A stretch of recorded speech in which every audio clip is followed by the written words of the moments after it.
Welcome back to another episode of Pokemon Knowledge. On today's episode, I want to talk about following the money. And well, what do I mean by that, following the money? Well, anytime you talk about Pokemon being sought after or investable or a lot of hype in the market, what you're really talking about is that there's just a lot of buying pressure, that there's other people out there that are buying different products, whether it's new product, vintage product, graded cards, single cards, raw cards, bulk cards, ETBs, booster boxes, singles, whatever it might be, right?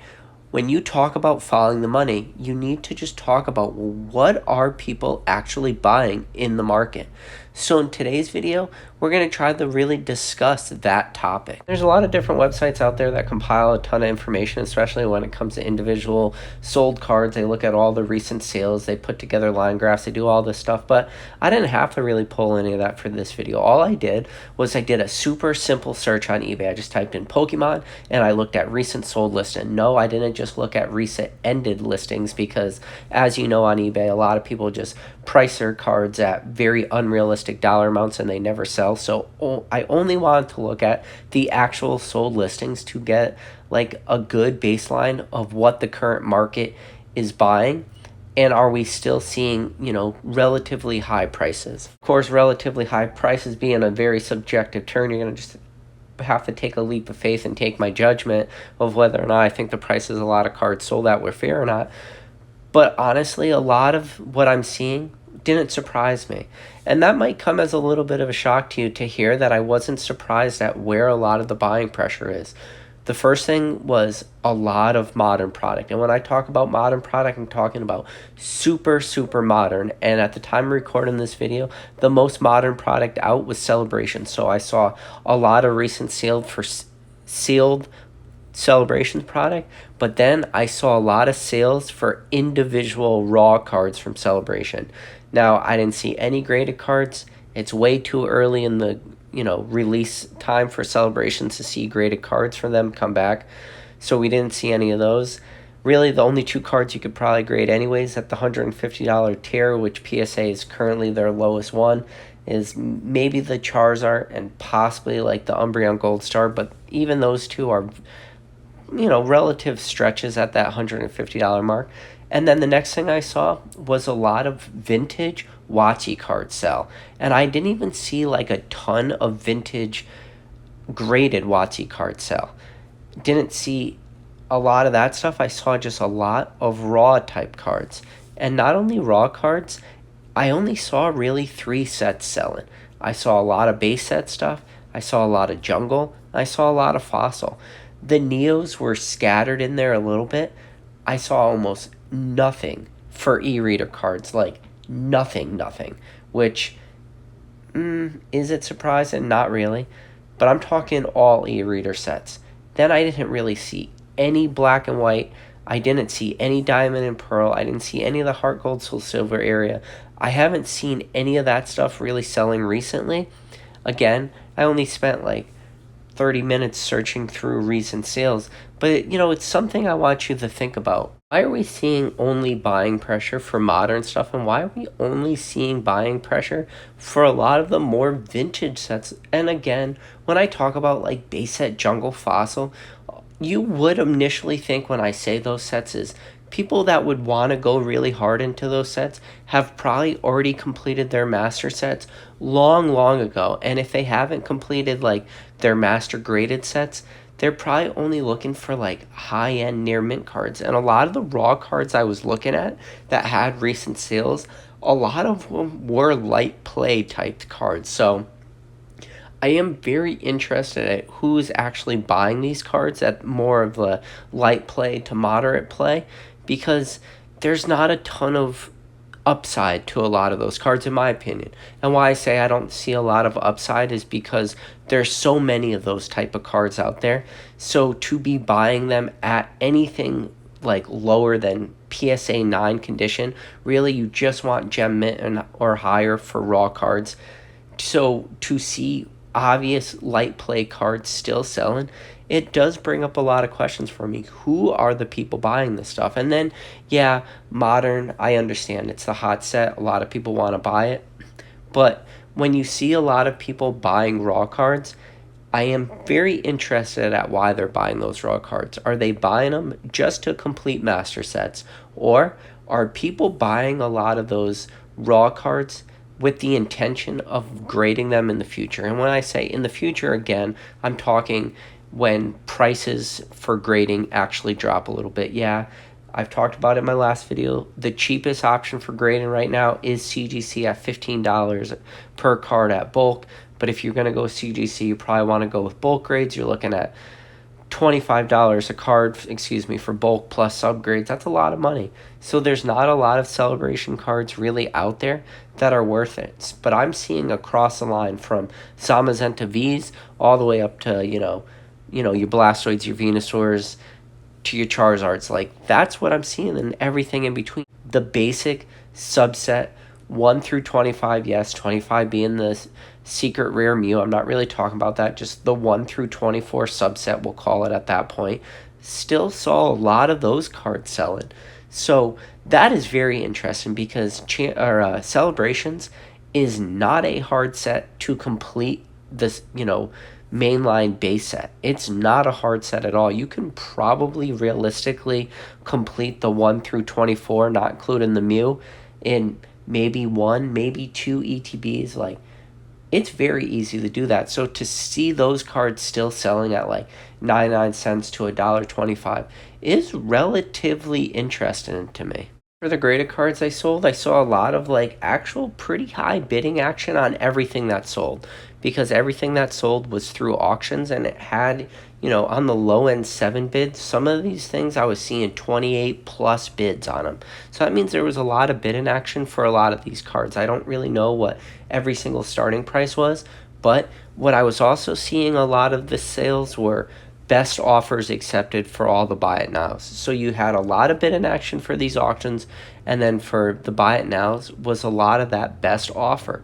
So that means I think you're finding people becoming more savvy. Maybe you're finding people in this hobby become a little bit more patient. And that's something I've preached for a long time, is being patient and waiting for the good deals. Yeah, graded cards could always get tricky, especially at very high grades, right? And when I say why can it get very tricky at high grades is because the populations for a lot of these cards at very high grades get real tricky.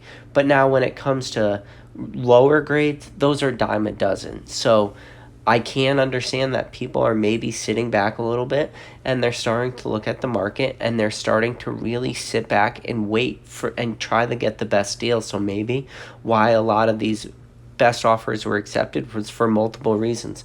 One, people are waiting, like I said, they're becoming smarter. But number two, maybe you're going to start to see some of these sellers that are sitting on a relatively large supply of cards, and especially if they're selling graded cards, they probably have a lot of money tied up, especially if they have very large bulk returns. You could potentially see a lot of opportunities to throw lowball offers at people and have them accept it, because they're just trying to either liquidate the card or trying to free up a little bit more cash. So that is always something interesting. And when I say it's interesting, is because you need to follow the money. You need to see what's happening. You need to look at what's happening. Now, am I seeing some retraces happen? Yeah, I'm actually seeing some retraces for a lot of prices drop. But this is the tricky thing too, is a lot of the prices I'm seeing retraces in aren't coming as surprises for me.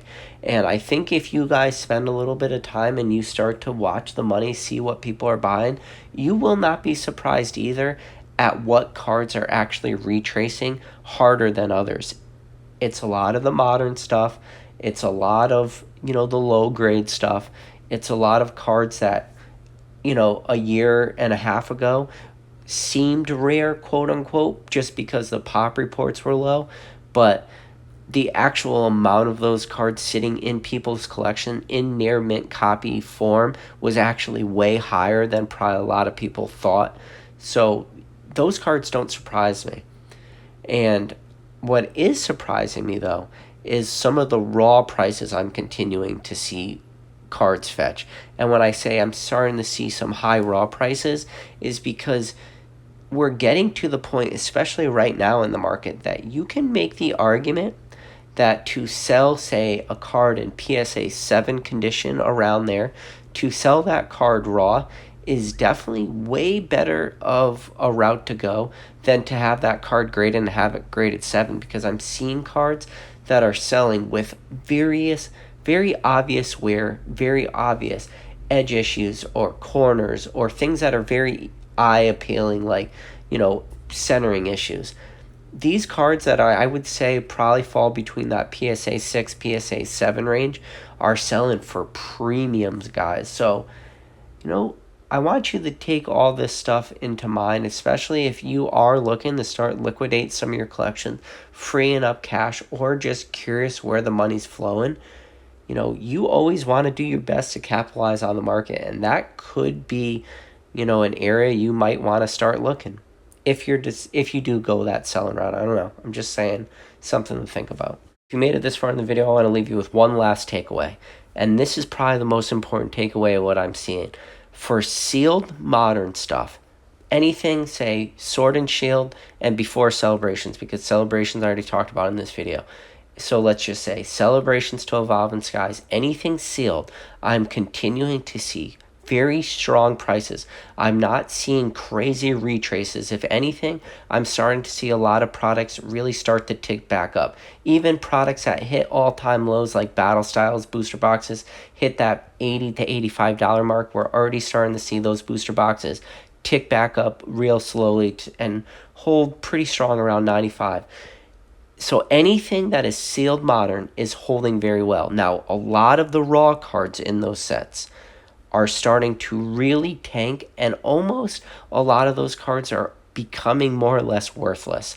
So to compare the price of the raw in comparison to what the sealed product is for the same set, there is a huge disparity right there. So if your thought process right now is that you want to just start opening a lot of your sealed modern stuff that you have sitting in your closet or whatever, I would really hold back from doing that. It does not look like that could be any sort of route that could be even relatively beneficial for you. And if you are just trying to finish your master sets, I would then tell you to maybe go look on the market and just pick up whatever cards you're missing raw, because like I said, the disparity between sealed modern versus the sealed raw cards in that set is some of the strongest disparities I've ever seen in this hobby. And that's always been the case, but it's getting almost to the point where it's crazy out of control. Maybe some of the Actually, I shouldn't say that. There's some sets that you can think about, some of these older sets where the sealed product is way higher, but to see it at the levels we're seeing for modern is pretty crazy. And a lot of that reason is because when it comes to modern prices, you expect modern sealed product to be selling at MSRP, and we're not seeing that. So usually the disparity between raw cards for modern versus the sealed product, because sealed product usually sits at MSRP, the disparity isn't as crazy. But because sealed modern right now is so far above any sort of MSRP levels, that's why the disparity is really that much greater than we've ever seen in the past.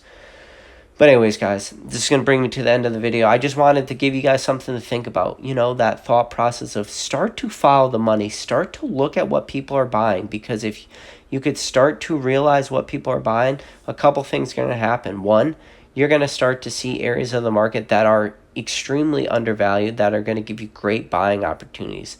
Or number two, you might see some areas where you could possibly make a quick buck if you could identify what people are actually buying. I don't know. Other than that, catch you guys on the next video.